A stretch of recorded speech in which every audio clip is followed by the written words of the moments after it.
کیا ہو رہا ہے، ہمارے شہر میں کیا ہو رہا ہے، کتنی عورتیں برقع پہن کے کیک خرید رہی ہیں۔ کیک خریدنا کون سا حکم ہے، کس اعتبار سے خرید رہی ہیں؟ کیک بھی خوشی کے موقع سے کاٹا جاتا ہے۔ یہ غیروں کو جیسا دیکھ رہے ہیں ویسا فالو کر رہے ہیں، بلکہ جس گھر میں مرد نہیں ہے اس گھر کی عورتیں آ کر کے کیک خرید کر کے جاتی ہیں۔ اور ہم سب یہاں بیٹھے ہیں، ہم سب کو معلوم ہے کہ ہمارے مسلم سماج اور معاشرے کے بچے بھی کل آپ دیکھیے گا گلی محلے میں ہر بچہ جو آپ کو اگرچہ مسلمان ہے نیا کپڑا پہن کر کے گھومتا پھرتا ملے گا، اس کو سمجھا دیا گیا، بتا دیا گیا ہے کہ آج پہلا دن ہے، آج جس طریقے سے ہم گزاریں گے آنے والا پورا سال ہمارا اسی طریقے سے گزرے گا۔ تو نیا کپڑا پہننے کا بھی یہ رواج اور مزاج آج ہمارے سماج میں معاشرے میں 1 جنوری کے موقع سے پایا جاتا ہے۔ اور ہمارے کڑپا میں بیلم منڈی میں اس تعلق سے بہت دردناک واقعہ پیش آیا ہے۔ ایک آدمی جس کو اولاد نہیں ہو رہے تھے، ماں باپ کسی دوسرے کے بچے کو لے کر کے ایک بچہ کو پالے، پالک جس کو بولتے ہیں، گود لیے، گود میں لے کر کے پالے، کتنی محنت محبت اور شفقت سے اس بچے کو پالا ہوگا۔ بچہ 13 سال کی عمر کو پہنچ چکا تھا، ماں باپ کتنے خوش ہو رہے ہوں گے اس بچے کو دیکھ کر کے۔ اس بچے نے اسی 1 جنوری کے موقع سے نیا کپڑا سلا کر کے دینے کے لیے بولے، وہ لوگ نہیں دے پائے یا نہیں دیے وہ معلوم نہیں، البتہ اتنا کہ اس کو نیا کپڑا نہیں ملا، اس بچے نے اگلے دن خودکشی کر لیا۔ یہ ذہن کون بنا رہا ہے؟ ہمارے سماج اور معاشرے میں یہ بچوں کو کون سکھا رہا ہے؟ ظاہر سی بات ہے ہم لوگ، میں سمجھتا ہوں یہاں جتنے بھی لوگ ہیں ان کے گھر کا ماحول نہیں ہوگا ایسا، اس کے گھر کا ماحول نہیں ہوگا۔ خود میرے گھر کا ماحول میں اپنا 4 دن 5 دن پہلے کا واقعہ بتلاتا ہوں۔ رات میں جب ہم سونے کے لیے بستر پر گئے تو میرا چھوٹا والا بیٹا جو عفان ہے، وہ عفان میرے گلے کو پکڑ کے لیٹا ہوا ہے، بات چیت کر رہا ہے، تو وہ کہہ رہا ابو جنم دن کے موقع سے تو کیک نہیں کاٹ سکتے۔ ہم بولے نہیں بیٹا نہیں کاٹ سکتے، دوسرے دن کاٹ سکتے ہیں، نہیں کاٹ سکتے۔ ہم بولے آپ دوسرے دن کاٹ کے کھانا ہو تو کھا لو، کیا حرج ہے۔ مجھے خوشی سے آنکھوں میں آنسو آ گیا یہ بات سن کر کے کہ وہ 4 سال کا بچہ تو کم سے کم اتنا سمجھ رہا ہے جنم دن کے دن کیک نہیں کاٹنا ہے، جنم دن کے دن کیک نہیں کاٹنا ہے، وہ غلط ہے وہ تو ذہن میں آیا اس کے۔ خوشی سے میرے آنکھوں میں آنسو آ گئے سن کر کے۔ میں نے کہا بیٹا ہوں بعد میں کبھی بھی کھا سکتے ہیں، صرف جنم دن کے دن جنم دن ہے بول کے نہیں کاٹنا چاہیے۔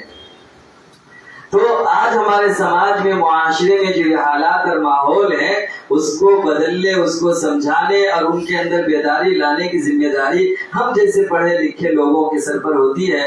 ہم لوگوں کو چاہیے کہ اس موقع سے ہم اپنے رشتہ داروں میں جہاں جہاں بھی بات ہو ان کو ان چیزوں سے روکیں اور منع کریں کہ خبردار آج کے دن اگر کیک کاٹے تو، اور خبردار 1 جنوری کے موقع سے اپنے بچوں کو نئے کپڑے لا کر دیے تو ہم سے تمہارا کوئی تعلق نہیں ہوگا۔ اس طریقے سے اپنے رشتہ داروں کے حد تک کہ اگر ہم کنٹرول کر لیتے ہیں، پھر ایک گھر سے 2 گھر، پھر 2 سے 3، اس طریقے سے انشاءاللہ لوگوں میں بیداری آئے گی، لوگ اس بات کو سمجھیں گے۔ آج دیکھا جب خود ماں باپ کیک لا کر کے کاٹتے ہیں، ماں باپ نیا کپڑا لا کر بچے کو دیتے ہیں، وہ بچہ کا وہی ذہن بنتا ہے، وہ بچہ جو کلچر ہم اس کو دکھا رہے ہیں وہی کلچر وہ سیکھے گا اور اسی کو قبول کرے گا۔